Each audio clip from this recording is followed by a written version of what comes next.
Hello everyone welcome back to my channel. ಎಲ್ಲರಿಗೂ ನಮಸ್ಕಾರ. ಇದು ಶುಕ್ರವಾರದ ಬ್ಲಾಗು. ಇವಾಗ ಹೇಗೂ ಧನುರ್ಮಾಸ ಸ್ಟಾರ್ಟ್ ಆಗಿರೋದನ್ನ ಧನುರ್ಮಾಸದಲ್ಲಿ ಸ್ವಲ್ಪ ಬೇಗನೆ ಎದ್ದು ಪೂಜೆನ ಮಾಡ್ಕೊತಿದ್ವಿ. ಆಲ್ಮೋಸ್ಟ್ 5:30 ಅಷ್ಟೊತ್ತಿಗೆಲ್ಲ ಪೂಜೆ ಎಲ್ಲ ಆಗಿರುತ್ತೆ.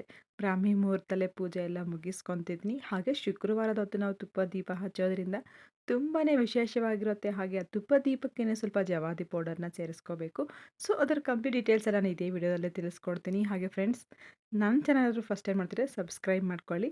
ಸೊ ನಿಮ್ಗೇನಾದ್ರು ವಿಡಿಯೋ ಇಷ್ಟ ಆಯಿತು ಅಂತಂದರೆ ಒಂದು ಲೈಕ್ನ ಮಾಡಿ. ನಾವು ಶುಕ್ರವಾರ ಅಂದರೆ ಸ್ವಲ್ಪ ಬೇಗನೆ ಎಲ್ಲ ಕೆಲಸ ಎಲ್ಲ ಮುಗಿಸ್ಕೊಂಡು, ಹಾಗೆ ಅಡುಗೆ ಮನೆಯಲ್ಲೂ ಅಷ್ಟು ನೈಟೇ ಎಲ್ಲ ಕೆಲಸ ಮುಗಿಸ್ಬಿಟ್ಟಿರ್ತೀನಿ. ಇನ್ನು ಬೆಳಿಗ್ಗೆ ಎದ್ದು ನಾವು ರೆಡಿ ಆಗಿಬಿಟ್ಟು ಪೂಜೆ ಎಲ್ಲ ಮುಗಿಸ್ಕೊಂಡು, ಶುಕ್ರವಾರ ದಿನ ಬೆಳಿಗ್ಗೆ ತುಪ್ಪದ ದೀಪ ಹಚ್ಚೋದ್ರಿಂದ ಲಕ್ಷ್ಮಿಗೆ ತುಂಬ ಇಷ್ಟ ಆಗಿರೋ ದೀಪ ತುಪ್ಪದ ದೀಪ. ಹಾಗೆ ಅದೇ ತುಪ್ಪದ ದೀಪಕ್ಕೆ ನಾವು ತುಪ್ಪಹಾರು ಹಾಕ್ಬೋದು ದೀಪಕ್ಕೆ, ಇಲ್ಲ ಎಣ್ಣೆ ಆದರೂ ಹಾಕಿದ್ರೂ ಸ್ವಲ್ಪ ಜವಾದಿ ಪೌಡರ್ನ ಸೇರಿಸ್ಕೋಬೇಕು. ಈ ಥರ ಜವಾದಿ ಪೌಡರ್ ಹಾಕೋದ್ರಿಂದ ಮನೆಯಲ್ಲಿ ಒಳ್ಳೆ ದೇವಸ್ಥಾನದಲ್ಲಿ ಇರೋ ರೀತಿ ಒಳ್ಳೆ ಪರಿಮಳ ಬರ್ತಿರುತ್ತೆ. ಹಾಗೆ ಲಕ್ಷ್ಮಿಗೆ ತುಂಬಾ ಜವಾದಿ ಪೌಡರ್ ಅಂದರೆ ತುಂಬಾ ಇಷ್ಟ. ಸೊ ಹಾಗಾಗಿ ಸ್ವಲ್ಪ ಲಕ್ಷ್ಮಿ ಆಕರ್ಷಣೆ ಹೆಚ್ಚಾಗಿರುತ್ತೆ ಈ ಥರ ತುಪ್ಪ ದೀಪ ಹಚ್ಚೋದ್ರಿಂದ. ಹಾಗೆ ಎಣ್ಣೆಗೆ ಅಥವಾ ತುಪ್ಪಕ್ಕೆ ಜವಾದಿ ಪೌಡರ್ನ ಸೇರಿಸೋದ್ರಿಂದ. ಸೊ ಬೆಳಿಗ್ಗೆ 5:30 ಅಷ್ಟೊತ್ತಿಗೆಲ್ಲ ಪೂಜೆ ಎಲ್ಲ ಮುಗೀತು. ಇನ್ನು ಶುಕ್ರವಾರ ದಿನ ನಾವು ಧೂಪ ಹಾಕಬೇಕಾದ್ರೆ, ಸೊ ನಾನು ರೆಗ್ಯುಲರ್ ಆಗಿ ಶುಕ್ರವಾರ ಮತ್ತು ಮಂಗಳವಾರ ಧೂಪ ಹಾಕಬೇಕು ಅಂತಂದರೆ ಆ ಧೂಪದ್ದು ಇದು ಬರುತ್ತಲ್ಲ, ಅದಕ್ಕೇ ಸ್ವಲ್ಪ ಲವಂಗ, ಸ್ವಲ್ಪ ಅರಿಶಿನ, ಹಾಗೆ ಅದಕ್ಕೇ ಸ್ವಲ್ಪ ಸಾಂಬ್ರಾಣಿನ ಸೇರಿಸ್ಕೊಂಡ್ಬಿಟ್ಟು ಧೂಪನ ಹಾಕ್ಕೊತೀನಿ.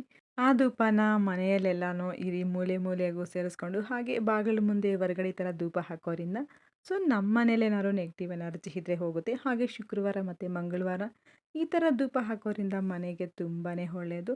ಸೊ ಒಳ್ಳೆ ಪಾಸಿಟಿವ್ನೆಸ್ ಇರುತ್ತೆ. ಹಾಗೆ ಸಾಂಬ್ರಾಣಿ ಯಾವಾಗೂ ಮನೇಲಿ ಧೂಪ ಹಾಕೋದ್ರಿಂದ ಒಳ್ಳೆ ಪಾಸಿಟಿವ್ನೆಸ್ ಇರುತ್ತೆ, ಯಾವುದೇ ರೀತಿ ನೆಗೆಟಿವ್ ಎನರ್ಜಿ ಇರಲ್ಲ. ಸೊ ಹಾಗೆ ನಮ್ಮ ಮೈಂಡು ಸಹ ಪಾಸಿಟಿವ್ ಆಗಿ ಥಿಂಕ್ ಮಾಡುತ್ತೆ.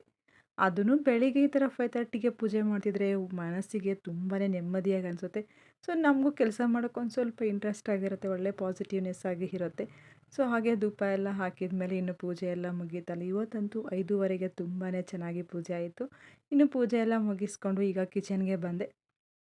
ಇನ್ನು ಅಡುಗೆ ಮನೆಯಲ್ಲಿ ನೈಟೇ ಎಲ್ಲ ಕೆಲಸನೂ ಮುಗಿಸಿಕ್ಕಿರ್ತೀನಿ. ಬೆಳಿಗ್ಗೆ ಅಂದರೆ ಯಾವುದೂ ಕೆಲಸ ಪೆಂಡಿಂಗ್ ಇಟ್ಕೊಳ್ಳಲ್ಲ. ಯಾಕಂದ್ರೆ ನೈಟ್ ಈ ಥರ ಕ್ಲೀನ್ ಮಾಡ್ಕೊಂಡ್ಬಿಟ್ರೆ ಸೊ ಬೆಳಿಗ್ಗೆ ನಮಗೆ ಈ ಥರ ತಿಂಡಿ ಮಾಡ್ಕೊಳ್ಳೋಕ್ಕೂ ಈಸಿಯಾಗಿ ಆಗುತ್ತೆ ಅಂತ. ಸೊ ಇವತ್ತು ಇಡ್ಲಿಗೆ ನೆನ್ನೆನೇ ಬ್ಯಾಟರ್ ಎಲ್ಲ ರೆಡಿ ಮಾಡಿ ಇಟ್ಟಿದ್ದೆ.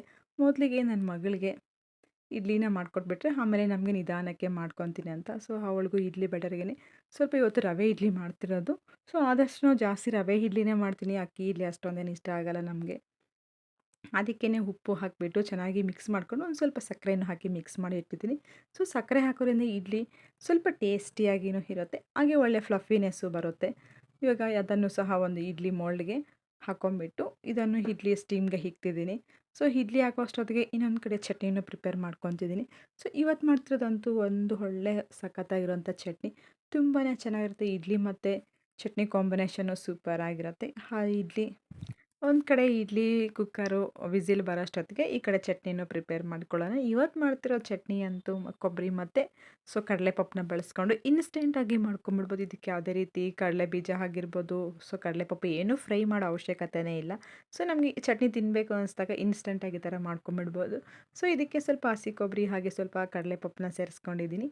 ಹಾಗೆ ಇದಕ್ಕೆ ಬೆಳ್ಳುಳ್ಳಿ ಹಾಗೆ ಹಸಿಮೆಣ್ಸಿನ್ಕಾಯಿ, ಸ್ವಲ್ಪ ಕರಿಬೇವು, ರುಚಿಗೆ ತಕ್ಕಷ್ಟು ಉಪ್ಪನ್ನ ಸೇರಿಸ್ಕೊಂಬಿಟ್ಟು ಒಂದು ಸ್ವಲ್ಪ ಶುಂಠಿನ ಆ್ಯಡ್ ಮಾಡ್ಕೋಬೇಕು. ಹಾಗೆ ಜಸ್ಟ್ ಒಂದು ಪಿಂಚ್ ಅಷ್ಟು ಇದಕ್ಕೆ ಶುಗರು, ಹಾಗೆ ಸ್ವಲ್ಪ ಕೊತ್ತಂಬರಿನ ಹಾಕ್ಕೊಂಬಿಟ್ಟು ನೀರು ಹಾಕ್ಕೊಂಬಿಟ್ಟು ಚೆನ್ನಾಗಿ ಗ್ರೈಂಡ್ ಮಾಡ್ಕೋಬೇಕು. ಸ್ವಲ್ಪ ತರಿಯಾಗಿ ಗ್ರೈಂಡ್ ಮಾಡ್ಕೊಂಬಿಟ್ರೆ ಒಂದು ಒಳ್ಳೆ ಅಲ್ಟಿಮೇಟ್ ಆಗಿರುವಂಥ ಚಟ್ನಿ ರೆಡಿಯಾಗುತ್ತೆ. ತುಂಬಾ ಚೆನ್ನಾಗಿರುತ್ತೆ. ಇಡ್ಲಿಗೆ ಆಗಿರ್ಬೋದು, ದೋಸೆಗೆ ಈ ಥರ ಇನ್ಸ್ಟೆಂಟಾಗಿಯೇ ಮಾಡ್ಕೋಬೋದು. ಇದಕ್ಕೆ ಬೇಕು ಅಂತಂದರೆ ಒಂದು ಒಗ್ಗರಣೆ ಸಹನ ಮಾಡ್ಕೋಬೋದು. ಸೊ ಈ ಥರ ಎಷ್ಟು ಬೇಗ ಇದ್ರೂ ಬೆಳಿಗ್ಗೆ ಹೊತ್ತಂತೂ ಸ್ಕೂಲ್ಗೆ ಹೋಗೋ ಮಕ್ಕಳಿದ್ರೆ ಬೇಗ ಕೆಲಸನೇ ಮುಗಿಯೋದಿಲ್ಲ.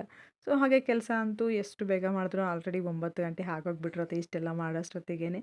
ಸೊ ಚಟ್ನಿ ಮತ್ತು ಇಡ್ಲಿ ಕಾಂಬಿನೇಷನ್ ಅಂತೂ ತುಂಬಾ ಚೆನ್ನಾಗಿತ್ತು. ನಾನು ಇದ್ರ ಜೊತೆಗೇ ಒಂದು ಸಿಂಪಲ್ ಆಗಿರೋಂಥ ಬೇಳೆ ಸಾಂಬಾರನ್ನ ಮಾಡ್ಕೊಂಡಿದ್ದೆ. ಬೇಳೆ ಸಾಂಬಾರು ಮತ್ತು ಯಾಕಂದರೆ ಬರೀ ಇಡ್ಲಿಗೆ ಚಟ್ನಿ ಒಂದೇ ಇದ್ದರೆ ಸಾಕಾಗಲ್ಲ, ಸಾಂಬಾರಂತೂ ಇರಲೇಬೇಕಾಗುತ್ತಲ್ಲ, ಅದಕ್ಕೆ ಸೊ ಸಾಂಬಾರು ಸಹ ಮಾಡ್ಕೊಂಡಿದ್ದೆ. ತುಂಬಾ ಚೆನ್ನಾಗಿತ್ತು. ಇದು ಇವತ್ತಿನ ಮಾರ್ನಿಂಗೆಲ್ಲ ಬ್ರೇಕ್ಫಾಸ್ಟ್ ಎಲ್ಲ ಮುಗಿಸ್ಕೊಂಡಿದ್ದೆ.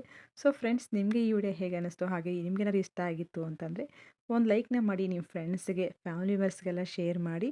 ಸೊ ಹಾಗೆ ನಿಮಗೆ ಇಷ್ಟ ಆಯ್ತಂದರೆ ಒಂದು ಲೈಕ್ನ ಮಾಡಿ.